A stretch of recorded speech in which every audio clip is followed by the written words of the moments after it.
As we look at the Psalms, I've been looking at grammar inductively, inductive Hebrew grammar, we are calling it, looking at each passage and each verse, seeking to inductively discuss the grammar as we come to it, as well as commentary and then New Testament application. We are looking now at Psalm 25. Psalm 25 is a prayer that the psalmist makes in which he is praying to the Lord for help. And it is interesting, there's no necessary background that we're aware of. There's no, can I say, introduction to the psalm by telling us what might have been going on. So it's a general prayer of the Lord from a humble follower of the Lord, asking him to respond and to be of help and to deliver through his great goodness. It is interesting, as we look at this psalm, it is an acrostic. There's several places where one of the Hebrew letters is left out, or at least, especially verse 2, there's a question about it. And we'll look at that as we come to each particular verse. As we begin, let me just begin with vocabulary. First of all, Allah or alatz means to rejoice or exalt. Kava means to wait. Bagad means to act in an unfaithful manner or to act in a deceptive way. Rekam means in vain, or that which is having no effect, in vain. Yesha means salvation. And then rachamim, compassion, and na'ar, the plural, ne'urim, meaning youth, and tuv, meaning goodness. And so we're going to look at those 8 verses.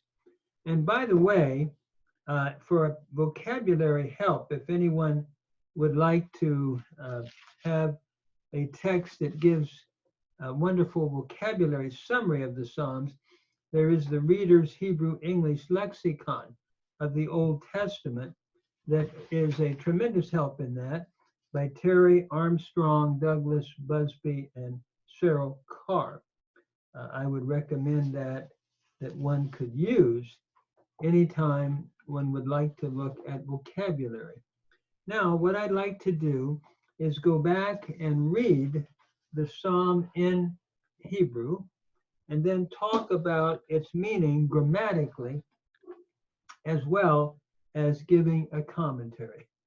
So it begins, Le David, to David, Elecha Adonai nafshi asa, unto you, O Lord, my soul I lift up, or I lift up, O Lord, my soul unto you. Notice, Elecha, we have the preposition followed by the pronominal suffix in the cha, unto you, O Lord. Here we have a vocative of address. Nafshi means my soul. It is from nephesh, which means soul, and it's in construct with the hirik yod, the first person pronoun suffix. So nafshi, unto you, O Lord, my soul, asa, I lift up. Asa is from the root yasa, meaning to lift up or to elevate. Notice we have a cow imperfect first person singular from the root nasa. In other words, it's a pei nun root, and in sa becomes nasa, to lift up. And that's why we have the doggish forte in the scene, because we have a progressive assimilation that has occurred here. So unto you, O Lord, my soul I will lift up. He's going to pray and lift up his soul to the Lord. What a beautiful beginning. Prayer should be sharing our soul with the Lord. And we see that here. And we move on then. We started with the Aleph and Elecha. Now we move on, and the bait does not appear. However, as we read verse 2, the bait appears in the second word. Notice, Elohai b'cha v'tachti al evosha, al ya'altsu or yavaili. That is, oh my God, in you I have trusted. Let me not be ashamed. Let not my enemies, or that not enemies, my enemies triumph over me. Now notice, Elohai is another olive, and many have wondered, why don't we have the bait? The bait does occur in Bacha, and one suggestion is that the bait has been eliminated in being in the initial word because of the name God, which was considered to be first. He's wanting to stress that. And so he goes to the bait in the second word. However, it is interesting, and I'm referring to Cohen here in the Sonsino Bible Commentary series. He makes this note. It has been suggested that the name of God was not considered to be part of the acrostic, and therefore the verse has the required letter. In other words, because God's name, he wants to add that.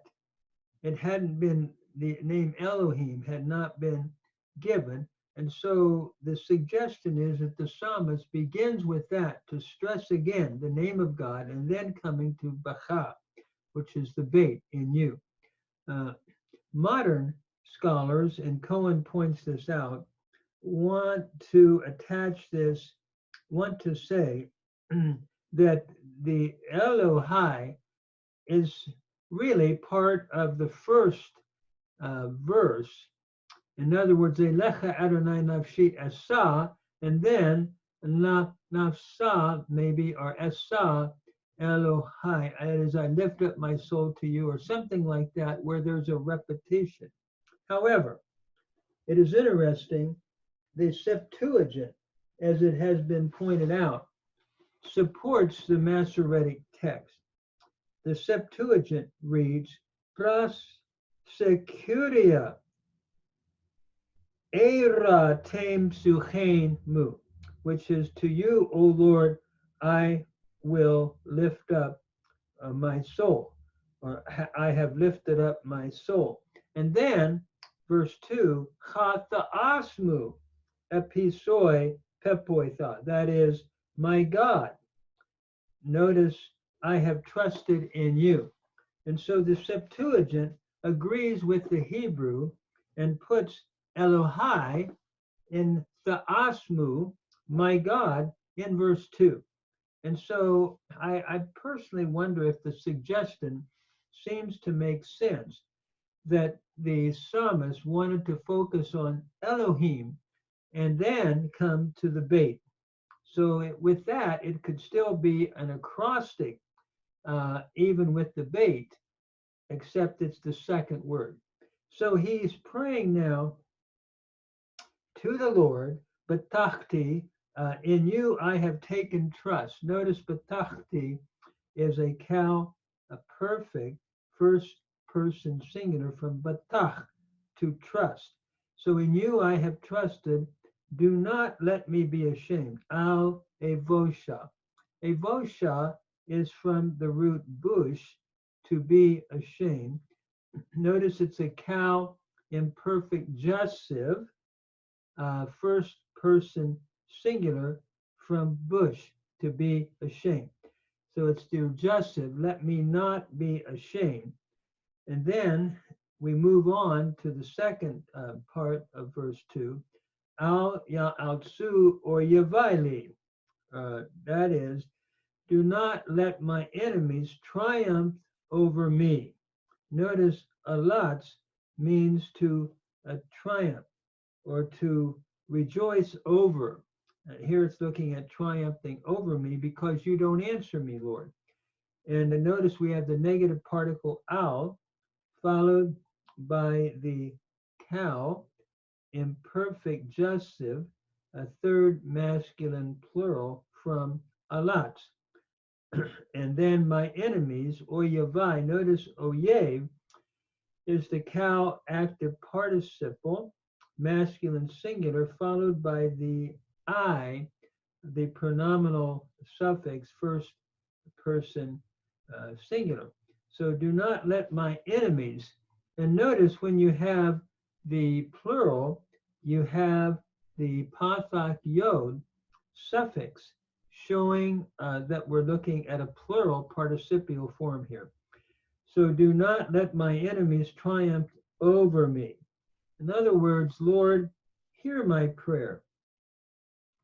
Don't let me be ashamed. Let my trust in you, which I have, be proven so that my enemies can't rejoice and say, well, he trusted in God, but God didn't deliver him. And I think that's the thrust of what he's saying. So then we go on to verse 3. Gam kol kovecha lo yevoshu. Yevoshu habogadim rekam. That is, indeed, all the ones who wait for you shall not be ashamed. Notice here we have kovecha from the root kava, to wait for. It's a cow participle, masculine plural, from kava, in construct with the pronominal suffix, second masculine singular in the cha. So indeed, all those that wait for you, they shall not be ashamed. Notice shevoshu is from bush again, the middle week verb. And what we have here is a cow imperfect, third masculine plural from the middle week root bush. So let them not, all that wait on you shall not be ashamed. They shall be ashamed. Yevoshu, here we have cow imperfect again, third masculine plural from the same root. They shall be ashamed. Habogadim rekam, that deal faithlessly or deal in a deceptive way without cause. Notice habogadim is from bagad, to deal faithlessly or to act faithlessly. It's a cow participle, masculine plural from bagad. Notice the cholam vav after the bait, indicating a participial form. So let them be ashamed who are dealing faithlessly without a cause. Then we move on in verse 4. Derechecha Adonai hodieni arotecha lamadeni. Notice as we look at this, your ways, here we have derek, it's a masculine plural form, noun in construct with cha, your pronominal suffix, third masculine singular. So your ways, O Lord, another address to the Lord, Yod He Vav He, hodieni, show me your ways or cause me to know. The root here is yada, and notice we have a hifil, imperative, second person masculine, second masculine plural, followed by the pronominal suffix in the ani. In other words, we have the ein, the hinge, and the e, the pronominal suffix, first person singular, on that imperatival form. So, O Lord, cause me to know. And historically, looking a little bit at historical Hebrew grammar, this would have been a pay vav verb, vada, and in the hifil imperative, how, we could say, how dieni became hodieni, where the pathak vav coalesced or came together, creating the whole vav, the long oval.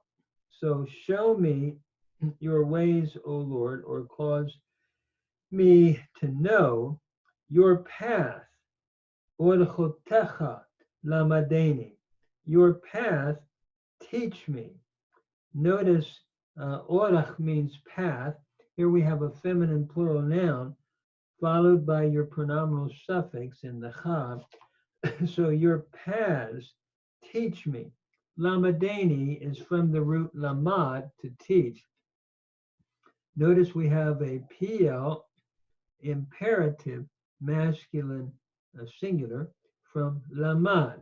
Here we have the pathak, followed by the doubling of the middle radical in the mem, showing a PL stem. So it's a PL imperative, teach me your paths. And I think the thought here is that he is wanting the Lord to show him his purpose in life and to help explain what's happening around him so that he then can order and live his life according to God's purpose, the Lord's purpose. And we all can pray that prayer. Moses asked that God would show him his ways and to know his ways. In, for example, Exodus 33:13. So that should be something we always pray for. Lord, what is it you want me to do? Show me and your ways, Lord, and how I can be faithful to you. So then in verse 5, Hadricheni ba'amitacha velamadeni ki ata Elohei yesh'i otacha kiviti kol hayom. Guide me in your truth and teach me, for you are the God of my salvation. In you, or for you, I wait all the day. Notice hadricheni is from the root darak, to lead, direct, and show the path. And here in the hifil, it's causative. Notice it's a hifil imperative, masculine singular, with the hey prefix and the pathak under the hey, the hirik yod between the resh and the kaf, showing a thematic vowel pattern of a hifil imperative. So guide me, and in your truth, I want to know your truth and what you would have for me to do in the life that I am to follow and live. It is interesting looking at the Jewish commentary, and I again refer to Cohen's comment that I appreciate on verse 5 on page 71 in the Anchor Bible Commentary series. He quotes, not the true conception of God's nature, which Kimki held, but the true way of life to follow, which Ibn Ezra, these are medieval Jewish commentators, held. I would agree with Ibn Ezra at this point. I think he's looking at life and he wants the Lord to guide him and teach him. And he is the God of his deliverance. Notice he goes on, by the way, in Ki ata Elohei yesh'i, for you are the God of my salvation, from Yesha, meaning salvation or deliverance. So you are the God of my salvation. I wait for you all the day. Notice otacha is your personal pronoun. Uh, I wait for you all the day. Notice this is from kavah. It's your PL perfect first person singular from kavah. Notice the hey, the final hey is dropped out or elided, and that happens in these lamed hey roots. So I have waited for you all the day. I'm waiting. I'm calling upon you, Lord. I want to do your will. I want you to instruct me in the way that I should live and what I should do to please you. Then we go on to verse 6. And notice, as we're looking at the acrostic, we had Aleph, if we account Beit in verse 2 with the second word, Aleph, Beit, Gimel in verse 3, Dalet in verse 4, Hey in verse 5, and Zion. So Aleph, Beit, Gimel, Dalet, Hey, Vav, Zion. And so we move to Zion. Zachor rachamecha Adonai v'chasadecha ki me'olam hema. Remember your mercies, O Lord, or your compassions, I should say, from racham. Rachame is in construct with your pronominal suffix, third masculine singular in the cha. So your compassions and, O Lord, your mercies, chasadecha, your kindnesses toward me. Here's from chesed again, a famous word in the Hebrew Bible, and it's in a masculine plural with the standing in construct with cha. So your mercies, O Lord, please remember. After this cow imperative, zachar, we have that request to remember your compassions and mercies, for they have been of old. Ki me'olam hema. In other words, you've been merciful all through the past. So please help me now, Lord, and be merciful to me. And then he talks about any sins that I have done. Please forgive them. Notice verse 7. He writes, Chataot ne'urai ufesha'ai al tizkor. Kechastecha zachar li ata lama'an tuvecha Adonai. That is, the sins of my youth and the transgressions do not remember. Notice chata means sin or covenant breaking, and here we have it in the feminine plural form, chatot, and then it's in construct with the ne'ure, the sins of my youth from ne'urim.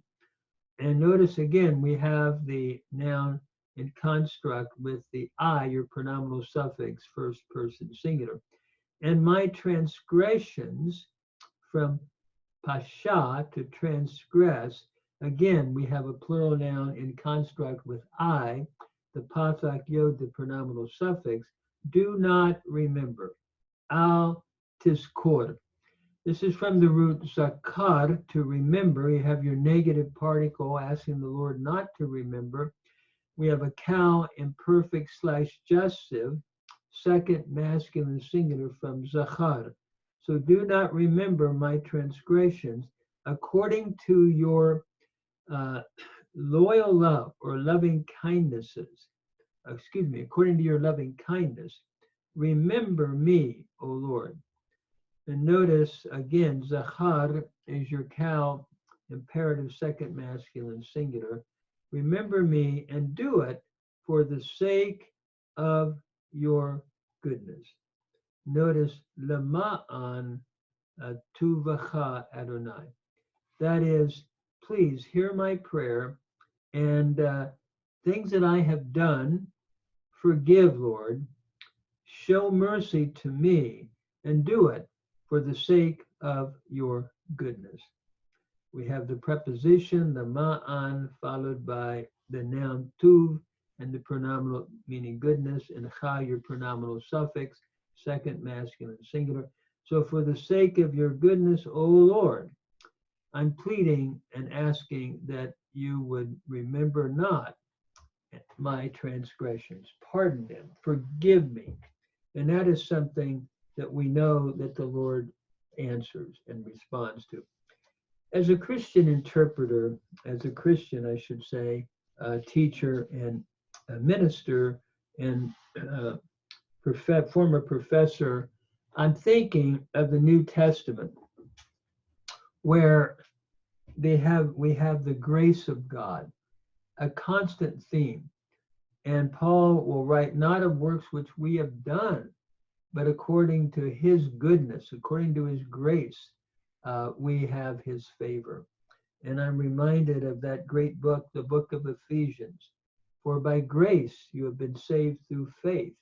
This is a gift of God, not of works, lest anyone should boast.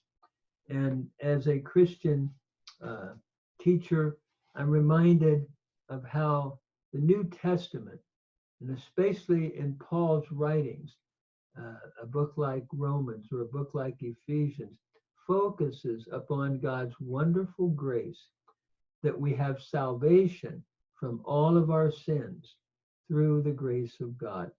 1 John, another beautiful text, says if we confess our sins, he is faithful and just to forgive us and cleanse us from all unrighteousness. So New Testament makes this beautiful application to the grace of God found in the atoning work on the cross of Jesus Christ.